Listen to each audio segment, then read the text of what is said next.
Hardly 3 থেকে 4 minute নেবো, তার মধ্যেই আমি খাকি বেঙ্গল চ্যাপ্টারের ফার্স্ট এপিসোড অর্থাৎ সিটি অফ জয় এটার রিভিউ করে দেবো। আমার কেমন লেগেছে পুরো জিনিস এখানে আমি কিছু বলছি না, কারণ পুরো সিরিজটা দেখার পরেই আমি তখন ফুল লেন্থ একটা রিভিউ আপনাদের সামনে আনবো। কিন্তু ফার্স্ট এপিসোড দেখে কেমন লাগলো সেটাই আমি আলোচনা করবো। আমার সাথে হয়তো অনেকে একমত হতে পারেন, আবার নাও হতে পারেন, সেটা সম্পূর্ণ নিজের ব্যক্তিগত ব্যাপার। এখনো পুরো সিরিজটা বাকি রয়েছে, অনেকে দেখছেন হয়তো, বাট তারই মধ্যে আমি ফার্স্ট এপিসোডের একটা কুইক রিভিউ এখানে দিয়ে দিচ্ছি। লুক অ্যান্ড ফিলের কথায় আসি। লুক অ্যান্ড ফিল দুর্দান্ত হয়েছে, অনবদ্য। প্রথম শটটা যদি বলতে হয়, প্রথমে টপ ভিউ থেকে শহরটা দেখা যাচ্ছে, তারপরে যে অ্যাক্সিডেন্টটা হলো, ভেজা ভেজা একটা অ্যাটমসফিয়ার, পুরো শান্ত পরিবেশ, ক্যামেরা ট্র্যাক করছে, দুর্দান্ত। ডলি হচ্ছে ক্যামেরাটা অ্যাকচুয়ালি। তো এই যে ফিলটা, সেই সিচুয়েশনটাকে খুব মানানসই করে তুলেছে। আর ওভারঅল লুক অ্যান্ড ফিলের কথা যদি বলতে হয়, সেই টাইম পিরিয়ডের টাইম পিরিয়ড অনুযায়ী দুর্দান্ত একটা লুক অ্যান্ড ফিল রয়েছে। যারা বলেছিল আগে যে এটা কেমন একটা ম্যারমারে লাগছে, as per the Netflix standard না, তাদের মুখে ঝামা কষে দিয়েছে এই ফার্স্ট এপিসোড বা পুরো সিরিজটা। তো আমি যেহেতু ফার্স্ট এপিসোডটা জাস্ট শেষ করলাম, দুপুরবেলায় দেখতে আরম্ভ করলাম, তো তারপরেরগুলো দেখবো। তো সেদিক দিয়ে দেখতে গেলে ভালো স্ট্যান্ডার্ড ম্যাচ করেছে। এবার আসি অ্যাক্টিংয়ের দিকে। অ্যাক্টিং দুর্দান্ত, শাশ্বত তো পুরো ফাটিয়ে দিয়েছে, কারণ এই ক্যারেক্টারটা এখনো পর্যন্ত ছেয়ে গেছে দেখতে পাচ্ছি। আর আমি যখন এর ট্রেলার রিভিউ করেছিলাম তখন বলেছিলাম শাশ্বতকে আমরা নতুনভাবে দেখছি, তাকে নতুনভাবে আবিষ্কার করব হয়তো এই সিরিজে। তো সেই জিনিসটাই দেখতে পাচ্ছি। খুবই খাতারনাক অ্যাগ্রেসিভ একজন ক্যারেক্টার, পলিটিক্যাল পার্টির গুন্ডা তিনি। তাকে প্রসেনজিৎ চট্টোপাধ্যায় কাজে লাগান পার্টির কাজের জন্য, তো সেটাই আমরা বুঝতে পারছি। আর যারা পুরো এপিসোডটা দেখে নিয়েছেন তাদের কাছে তো ক্লিয়ার, বাট আমি যেহেতু ফার্স্ট এপিসোড দেখেছি, তো ফার্স্ট এপিসোডের কথাই আমি বলছি। তো প্রসেনজিৎ চট্টোপাধ্যায়ের অ্যাক্টিং থেকে শুরু করে শাশ্বত চট্টোপাধ্যায়, পরমব্রত, এখনো পর্যন্ত যা যা দেখলাম দুর্দান্ত লেগেছে। মিমো চক্রবর্তীর সেরকম কিছু আমরা এখানে দেখিনি, শুধুমাত্র তিনি আরাত্রিকাকে ধরে নিয়ে গিয়ে বলছেন জিনিসটা, গল্পটা, তাই ফ্ল্যাশব্যাকে আমরা চলে গিয়েছি। তো তার ক্যারেক্টারটা মোটামুটি এইটুকু দেখতে পাচ্ছি।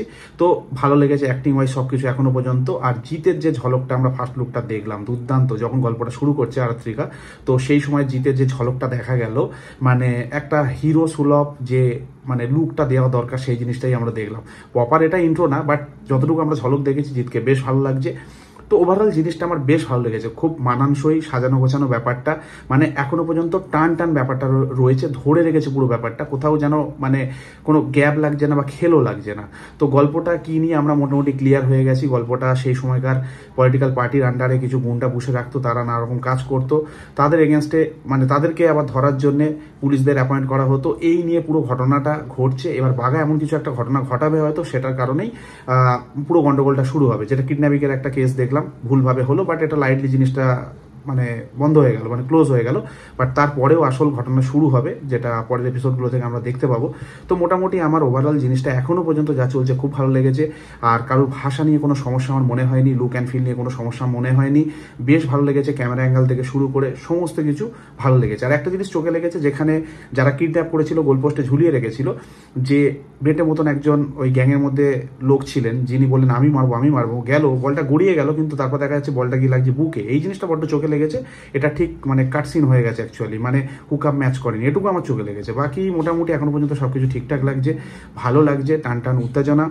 আর শাশ্বত চট্টোপাধ্যায়, যার কথা না বললে না, অসাধারণ তিনি কাজ করে চলেছেন এখনো পর্যন্ত, যা দেখছি আর কি। তার মা মারা গেছেন দেখলাম ওই জায়গাটায়, কিভাবে তিনি পলিটিক্যাল পার্টি দ্বারা পুরো ডমিনেটেড সেটা বোঝা যাচ্ছে। কিন্তু কেন ডমিনেট করে রেখেছে তাকে, তার একটা নিশ্চয়ই ইতিহাস আছে।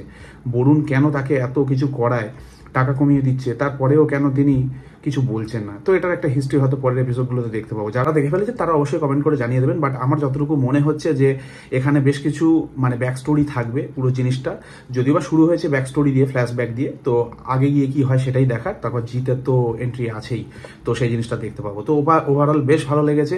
4 মিনিট হয়ে গেছে, 4 মিনিটের বেশি আমি সময় নেব না। আপনারা দেখুন, এনজয় করুন। আপনাদের কেমন লাগলো অবশ্যই বলবেন, অবশ্যই কমেন্ট করে জানাবেন। আমার তো ফার্স্ট এপিসোড বেশ ভালো লেগেছে, টান টান উত্তেজনা থেকে শুরু করে সমস্ত কিছু রয়েছে, যেটা চেয়েছিলাম। বাংলা স্টোরি দেখছি কিন্তু অন্য ভাষায়, আর মাঝে মাঝে যে বাংলা ল্যাঙ্গুয়েজের ব্যবহার রয়েছে, স্বাভাবিকভাবে এখানকার গল্প তো সেটা থাকবেই, তো সেই জিনিসটাকে মেনটেন করা হয়েছে খুব সুন্দরভাবে। নেটফ্লিক্স নেটফ্লিক্স, তারা যাতা জিনিস তোলে না, দেখায় না, তো আবার সেটা প্রমাণিত। তো পরের এপিসোডগুলো দেখে ফের রিভিউ দেবো, ফুল একটা রিভিউ। তো আপাতত ফার্স্ট এপিসোডের একটা কুইক রিভিউ দিয়ে দিলাম। আপনাদের কি মনে হয় অবশ্যই কমেন্ট করে জানাতে পারেন। দেখা হচ্ছে পরের ভিডিওতে। চলুন, টাটা, উঠে যাই।